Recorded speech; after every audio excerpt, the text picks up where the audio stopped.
പുല്ല് അല്ല വീഡിയോ കേട്ടോ. നമ്മുടെ കൊക്കോ ഇതിവിടെ ഇത് എടുത്തിട്ട് ഇതിലറിയാം ഈ കൊക്കോ നമ്മൾ ഹൈബ്രിഡ് കൊക്കോ തൈ കഴിഞ്ഞ സീസണിൽ വെക്കാം. കഴിഞ്ഞ സീസണിൽ കൊക്കോ തൈ വെച്ചിട്ട്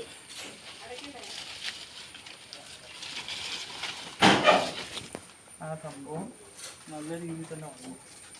10 പറ്റുന്നുണ്ട്. അതിൻ്റെ അത്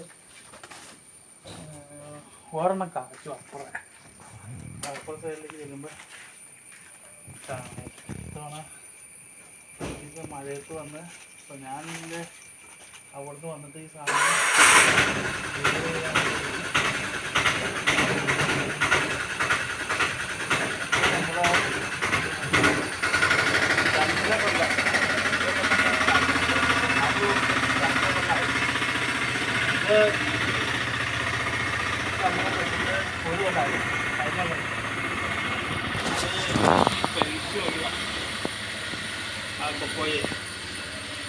കൊക്കോ പരീക്ഷിച്ച് കഴിഞ്ഞപ്പോൾ പരീക്ഷണം വിജയമാണ്.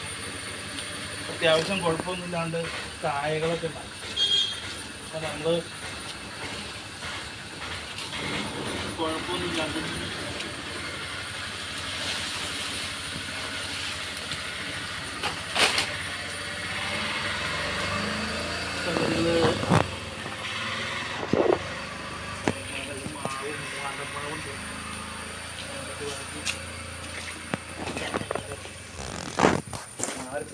വീടിൻ്റെ ഫ്രണ്ടിലിങ്ങനെ അകന്ന് കിടന്ന കൊമ്പില്ല.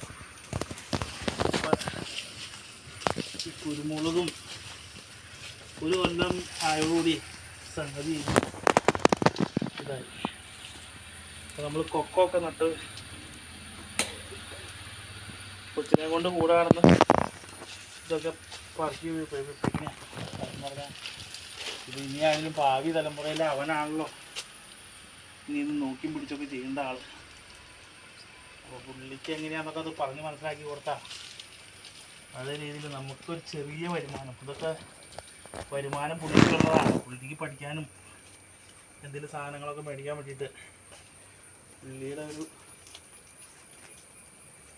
വരുമാന മാർഗമായിട്ട് ഞാൻ 10 കൊക്കോ തൈ വീട്ടിൽ മേടിച്ചു കൊണ്ടുവന്ന് അതിൽ വീടിൻ്റെ ചുറ്റും നട്ടതിനാ. അപ്പോൾ അതിൻ്റെ പുല്ലും കാര്യങ്ങളൊക്കെ പറിച്ചു കളഞ്ഞ് പിന്നെ നമ്മൾ ഈ കീടങ്ങളൊക്കെ കയറാതെ കുറച്ച് ഉപ്പ് ആദ്യത്തെ സെറ്റപ്പിൽ ഇച്ചിരി ഉപ്പായിട്ട് തുടങ്ങുന്നത്. പറഞ്ഞാൽ അധികം ഇതിനുള്ള പ്രാണികൾ ചേർത്തിടരുത്. അതിൻ്റെ അകലാക്കി നമുക്ക് ഈ ഒച്ച് അങ്ങനെയുള്ള സാധനങ്ങളൊക്കെ കയറി വരാതെ നമ്മൾ ഉപ്പിട്ട് കൊടുക്കുക.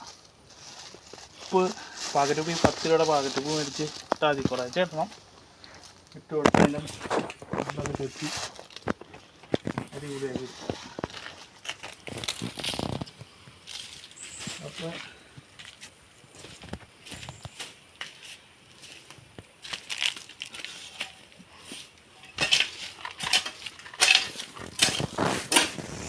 നമ്മുടെ വീടിൻ്റെ പരിസരത്തും കൊണ്ട് തന്നെ നമുക്ക് ചെറിയ വരുമാനം കിട്ടുന്നതായി കാടും പൊല്ലൊക്കെ കയറാത്ത രീതിയിൽ ഇതൊക്കെ ചെയ്ത് സംഭവം പോലെ കുരുമുളകിൻ്റെ തണ്ടുണ്ട്. അങ്ങോട്ട് ഞാൻ വന്നുള്ളൂ, കുരുമുളകിൻ്റെ തണ്ടിലേക്ക് വന്നുള്ളൂ. അടുത്ത വീഡിയോ ആയിട്ട് കുരുമുളകിൻ്റെ തണ്ടിൻ്റെ വീഡിയോ, കുരുമുളക് നമുക്ക് അങ്ങനെ നിലനിർത്താം എന്നുള്ള കാര്യങ്ങളൊക്കെ ഞാൻ പഠിപ്പിച്ച് തരാം, പറഞ്ഞു തരാം. നമ്മൾ വലിയ കൃഷിക്കാരനല്ലെങ്കിൽ ചെറിയ രീതിയിൽ നമുക്ക് വരുമാനം കിട്ടുന്ന മാർഗം ഞാൻ നിങ്ങളെ പറഞ്ഞു ഇതിലധികം തരാം. നിങ്ങൾ അത് ഇതൊക്കെ ഒന്ന് പരീക്ഷിച്ചു. ശരിയെന്നാ.